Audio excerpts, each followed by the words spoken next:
आओ आओ सनिया, आओ बैठो आके इधर मेरे पास। जी अम्मी जान, आ रही हूँ। अरे सनिया, ये तुमने अपने बालों के साथ क्या किया है? अम्मी, गर्मी इतनी ज़्यादा लग रही थी तो सोचा अपने बाल काट लूँ। लॉकडाउन की वजह से तो कुछ भी नहीं खुलेगा, इसलिए मैंने जल्दी में कैंची से अपने बाल काट दिए। अब मुझे अपना आप बहुत अजीब सा लग रहा है क्योंकि बाल कुछ ज़्यादा ही अजीब कट गए हैं। बेटा, इसमें कोई शक नहीं है कि गर्मी है, लेकिन अगर बाल काटने थे तो आपको मेरे पास आना चाहिए था, मुझे बताते तो। चलो अब कोई बात नहीं, इतने भी बुरे बाल नहीं काटे हैं तुमने। आओ इधर आके बैठो। आज मैं तुम्हें एक अच्छी सी कहानी सुनाती हूँ ताकि तुम्हारा दिल हल्का हो जाए। जी अम्मी जान, आप ठीक कह रही हैं। मुझे आपके पास आना चाहिए था और आपको बताना चाहिए था, लेकिन मुझसे गलती हो गई और आपने इसे दरगुजर किया। इसके लिए अम्मी आपका बहुत बहुत शुक्रिया। और मैं खुश भी बहुत हूँ कि आज मुझे बहुत अरसे बाद आपसे एक मज़े की कहानी सुनने को मिलेगी। वाकई में बहुत अरसे बाद। तुम भी ना। चलो आओ अब बैठो।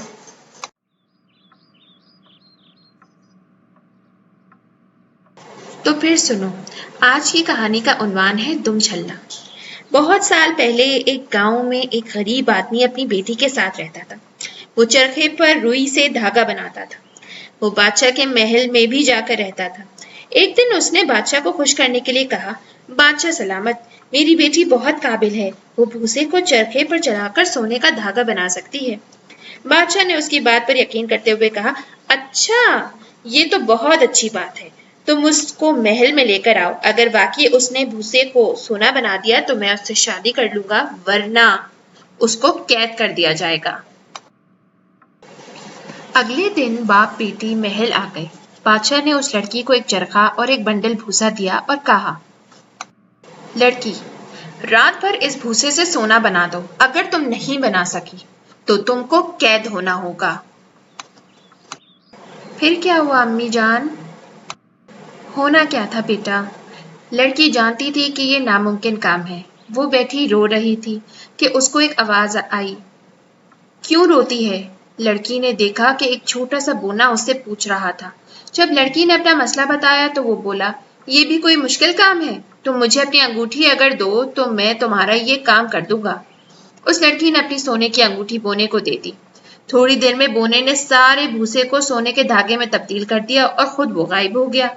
बादशाह ने सुबह जब देखा कि भूसे के बजाय सोने का धागा पड़ा है तो वो बहुत खुश हुआ, मगर उसने कहा कि आज रात मजीद भूसे को सोने में तब्दील करना होगा ताकि हमें यकीन हो जाए कि ये कोई जादू तो नहीं। लड़की बेचारी फिर बहुत रोने लगी। बोना फिर आ गया और लड़की से मुखातिब होकर बोला, आज अगर तुम मुझे कीमत दो तो मैं ये काम कर दूं। लड़की ने अपना सोने का हार गले से उतार कर बोने को दे दिया। बोने ने फिर भूसे को सोना बना दिया और सुबह होने से पहले गायब हो गया। बादशाह ने सुबह फिर भूसे के बजाय सोने के धागे को के गोले देखे। तीसरे दिन बादशाह ने लड़की को बहुत बड़े कमरे में बहुत से भूसे के साथ बंद कर दिया, ये कहकर के ये आखिरी इम्तिहान है तुम्हारा। सुबह अगर भूसे के बजाय सोना हुआ तो मैं तुमसे जरूर शादी कर लूंगा।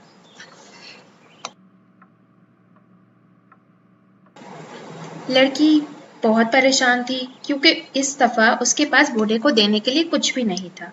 बूढ़े ने लड़की से कहा, मैं आज भी तुम्हारा काम कर देता हूँ, मगर शर्त यह है कि तुमको शादी के बाद अपनी सबसे कीमती चीज मुझे देनी होगी। लड़की ने दिल में सोचा कि वो ऐसी कौन सी चीज होगी जो उसके लिए कीमती होगी, मगर परेशानी में उसने बोने से वादा कर लिया। अगले दिन बादशाह ने अपने वादे के मुताबिक उस लड़की से शादी कर ली। कुछ अरसा गुजरने के बाद अल्लाह ताला ने उसको एक बहुत प्यारी सी बच्ची दी। वो लड़की बहुत ज्यादा खुश थी। दिन बहुत अच्छे गुजर रहे थे। बादशाह भी बहुत ज्यादा खुश था। एक दिन कमरे में अचानक से वो बोना आ गया और लड़की से बोला, वादे के मुताबिक तुम मुझे अपनी सबसे कीमती चीज दोगी। ये सुनकर वो लड़की जो अब मलका थी बहुत रोने लगी। वो इतना रोई कि बोने को उस पर तरस आ गया। बोने ने कहा, ए मलका, अगर तुम मेरा नाम बता दो तो मैं तुम्हारी सबसे कीमती चीज جو کہ تمہاری یہ پیاری سی بچی ہے، اس کو نہیں لے کر جاؤں گا۔ اس وقت میں جا رہا ہوں، 1 ہفتے کے بعد میں پھر آؤں گا۔ اگر تم نے مجھے میرا نام بتا دیا تو میں تمہاری بیٹی کو نہیں لے کے جاؤں گا۔ یہ کہہ کر وہ غائب ہو گیا۔ ملکہ نے بہت طرح کے نام سوچے مگر کچھ سمجھ نہیں آ رہا تھا۔ آخر اس نے پورے ملک میں اعلان کروا دیا کہ جو سب سے مختلف اور عجیب نام بتائے گا اس کو انعام دیا جائے گا۔ 3 دن بعد ایک سپاہی ملکہ کے پاس آیا اور بولا کہ میں جنگل سے گزر رہا تھا کہ میں نے دیکھا ایک چھوٹا سا عجیب شکل اور حلیے کا بونا آگ کے سامنے ناچ رہا تھا اور وہ زور زور سے کہہ رہا تھا، ملکہ کو میرا نام پتہ چل ہی نہیں سکتا کیونکہ آج تک میرا نام کسی کو پتہ ہی نہیں۔ میرا نام تو ہے چھلا، دم چھلا۔ اس کو میرا نام کبھی نہیں پتہ چلے گا۔ ملکہ نے سپاہی کو انعام دے کر رخصت کیا۔ وعدے کے مطابق بونا آ گیا اور ملکہ سے اپنا نام پوچھا تو ملکہ نے مذاقن کہا، تمہارا نام کہیں اٹکن بٹکن تو نہیں؟ بونے نے کہا نہیں۔ ملکہ نے پھر کہا، اچھا تمہارا نام اگڑم ٹگڑم ہے؟ بونے نے پھر کہا، نہیں نہیں، تم میرا نام نہیں جانتی، لاؤ یہ بچی مجھے دو۔ پھر ملکہ نے آخر میں کہا، تمہارا نام چھلا، تم چھلا ہے نا؟ بونا بہت ہی زیادہ حیران ہوا اور غصے سے اتنے زور سے زمین پر پاؤں مارا کہ خود ہی گر پڑا اور پھر اچانک ہی ہمیشہ کے لیے غائب ہو گیا۔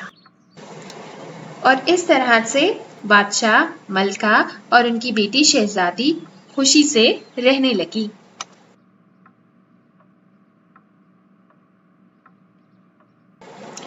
مجھے امید ہے کہ تمہیں یہ کہانی بہت پسند آئی ہوگی، مزے کی تھی نا؟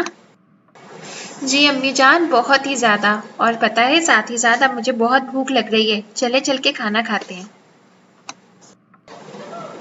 ہاں ہاں بالکل، چلو چل کے کھانا کھائیں۔